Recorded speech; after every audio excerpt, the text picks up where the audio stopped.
Malgré le fait qu'ils estiment que ce sont des obstacles. Voilà. Il ne faudrait pas qu'on estime que je veux ramener le débat sur le cautionnement. Mais je dis, et je dis encore une fois, 50 millions de francs CFA imposés à des citoyens pour pouvoir être candidat à la magistrature suprême, surtout qu'on ne rembourse même pas 5% de l'électorat. Non, celui qui... Non, celui qui accepte, qui réussit à avoir 5% du suffrage.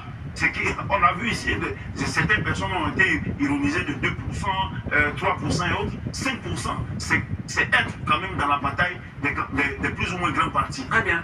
Marius, vous faisiez des sous-commentaires lorsqu'Herman prenait la parole. Allez-y maintenant. J'en souviens parce que Elisa était tellement éloquent dans la complète que j'aurais pu même m'en passer. Faire l'économie. On a fait l'économie d'une prise. Donc je reprends la parole. Seulement que allez-y. Je voudrais ajouter à ce qu'ils ont dit que des candidats et non des moindres ont été exclus de la liste électorale parce qu'ils avaient une double nationalité. Est-ce que le fait d'être, par exemple, de nationalité française, d'origine ivoirienne, devrait m'empêcher demain de reprendre ma casquette d'origine ivoirienne? Pourquoi ce point, justement, Marius? Oui, mais je l'ai dit parce que tout simplement, la loi donne les conditions d'éligibilité, les conditions d'inéligibilité et les conditions liées justement aux incompatibilités. Mais Marius, lorsque la loi... Tu vois, la loi... Non, rapidement. Quand tu parlais, on t'a pas interrompu. On va pas d'accord avec toi souvent quand tu développes des idées. Prends la peine de débuter. Prends la peine de le faire chaque fois. Marius, allons-y. Cela dit, il y a des candidats et non des moindres qui ont été exclus pour ça. Ça aussi, c'est pas normal. Mais on ne devient pas président de la République qui veut, comme on veut et quand on veut.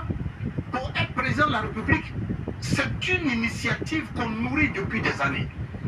Monsieur Laurent Gbagbo a passé 30 ans de vie à nourrir l'ambition d'être président de la République. Il n'était même pas sûr à ses propres dires d'être un jour président de la République. C'est comme si c'était tombé dans sa main comme un cheveu sur la soupe. Quand il est venu au pouvoir, au-delà de M. Laurent Gbagbo, est-ce qu'il était venu une seule fois à l'idée de M. Guéhi Robert, feu Guéhi Robert, qu'il serait un jour chef de l'État de Côte d'Ivoire? Il n'y a jamais songé. Vous comprenez? Pourquoi ces rappels? Mais je rappelle tout cela parce que quand vous prenez M. Alassane Ouattara, mais il a préparé sa volonté d'être candidat à une élection présidentielle en Côte d'Ivoire. Il s'en est donné les moyens. Il a quitté le FMI, le Fonds monétaire international, pour venir au cœur de l'arène politique ivoirienne, pour mener le combat en vue d'être président de la République. On n'a pas été étonné. Laurent Gbagbo, il en a souffert pendant le pardon, que dis-je, dans le siège du président Félix Houphouët-Boigny. Pendant combien d'années? Ministre, par la suite député, il a été président de l'Assemblée nationale, sans s'élever un tant soit peu la voix contre celui qu'il avait fait, M. Houphouët-Boigny. Et puis finalement, comme la Constitution l'avait prévu, il a succédé à Houphouët et il a été candidat. Mais avant d'être candidat, il s'est donné les moyens d'aller à la conquête de l'électorat. Tout cela dit pour vous dire qu'on ne devient pas président de la République qui veut comme on veut. On ne se lève pas comme ça un beau matin parce que Komoé a envie de se faire voir, cherche à se faire voir, a envie d'avoir des likes sur des pages Facebook. Et puis il est candidat. Arrêtez ça, la peine dans ce pays assez sérieux. Mon ami, on dit 50 millions. Le jour où on n'est pas d'accord, on ira discuter à l'Assemblée nationale. C'est le cœur de la sphère des discussions. Merci Marius. On discute et puis on change la loi. Mais pour l'heure, la loi dit toi, même si tu n'as pas 50 millions, tu ne peux pas être candidat. Merci. Merci. C'est de le répéter ici, que les gens, certains nous ramènent au débat encore de qui peut être inscrit sur la liste électorale, qui peut être candidat. Tous ces artifices, je vais rappeler une fois, tous ces artifices qu'on trouve des débats sur la coordination. Artifice, c'est-à-dire j'appelle ça des artifices. Parce que ce sont des dispositions qui, dans le fond, ne doivent pas être des priorités ou bien des exigences exclusives pour être candidat à l'élection présidentielle. La double nationalité. Moi, je pense que... On va pas refaire le débat. On va refaire le débat il en a invoqué. On va refaire le débat. Est-ce que la question de la double nationalité n'a pas empêché des candidats? Oui, ça empêche. Est-ce que le cautionnement n'empêche pas des candidats? Oui, ça empêche des candidats. Est-ce que que le parrainage ne freine pas des candidats? Oui, ça empêche. Mais ces dispositions qui sont finalement des outils d'exclusion d'une certaine catégorie de la population, il faut revoir, il faut penser à cela, ramener le débat au niveau législatif. Et puis, les traités, est-ce que c'est de cela qu'on parle? Je vous ai pris des exemples ici, dans les pays où ça fonctionne bien, la démocratie, et ces pays n'ont pas besoin de fonctionnement. Quoique les populations cotisent pour ces candidats-là pour aller faire campagne. Pour être candidat à la présidentielle, avoir au moins 35 ans révolus, est-ce que ça ne fait pas partie des conditions? Mais pourtant, il y a des gens qui ont 18 ans, ils sont écartés. Il y a des gens qui ont 25 ans, ils sont écartés. Il y a des gens de 30 ans, ils sont écartés. Mais pourquoi est-ce que tu fais semblant, tu fais exprès d'occulter cette partie-là des conditions pour être candidat à la présidentielle? Dans la vie, il y a ce qu'on appelle la sélection naturelle. Tu peux comprendre ta position, je l'entends, Herman. Et je pense que beaucoup d'Ivoiriens l'entendent autant que moi. Mais il est important que tu saches que les 50 millions là, c'est la règle. Aujourd'hui, on est en train de parler de ce débat-là. Mais Herman, je tiens à te rappeler que en son temps, quand on parle du parrainage que tu es en train, que tu répines tant, qui te répine tant, on ne va pas revenir dessus, mais il est important qu'ils le sachent. Mais ce sont les partis politiques qui sont allés s'asseoir ensemble pour dire qu'il faut qu'on fasse un parrainage. Ils avaient demandé un taux de 10% de parrainage. Il a fallu que le président de la République dise ah 10% c'est beaucoup, revenons à 1%.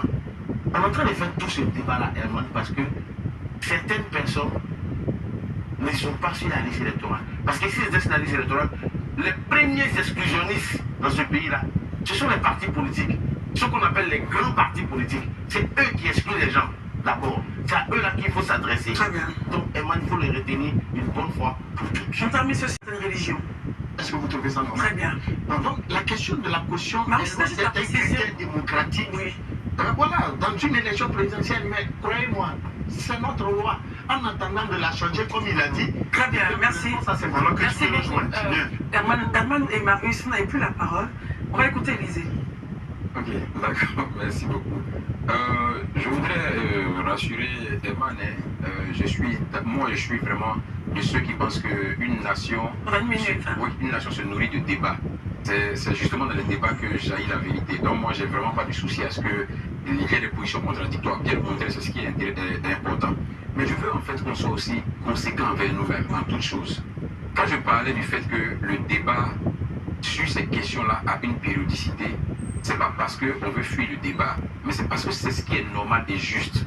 Vous ne pouvez pas vouloir avoir des conditions d'éligibilité pour une élection qui a lieu et puis vous attendez à 2-3 mois pour déposer les sujets sur la table. Non! Quand on a fini là, surtout que l'élection législative, Christelle, a eu lieu en 2021, en mars 2021. À ce moment-là, en mars 2021, le Parlement a été constitué. Mais c'est là qu'on ouvre les débats, tous les signaux, parce que dans 5 ans, dans 4 ans, on aura des élections. Et puis le débat se fait, et puis on aboutit à des résultats. Maintenant, sur la question d'exclusion ou des trucs, mais je veux que sur cet aspect-là, on retienne que aucune élection dans le monde, je dis bien, aucune élection dans le monde n'a acquis l'unanimité. C'est souvent un consensus où il y a souvent des débats. C'est parce que c'est humain, c'est normal. Vous voyez par exemple, je vais vous prendre un exemple et terminer là-dessus. En France, Marine Le Pen, la leader du RN, elle est exclue. Elle est inéligible pour 5 ans.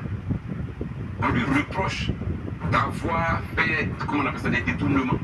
Et sur cette base-là, en tenant compte de l'article 433, je crois, de leur code pénal, elle était jugée, elle était condamnée. Et on lui a donné une inéligibilité de 5 ans.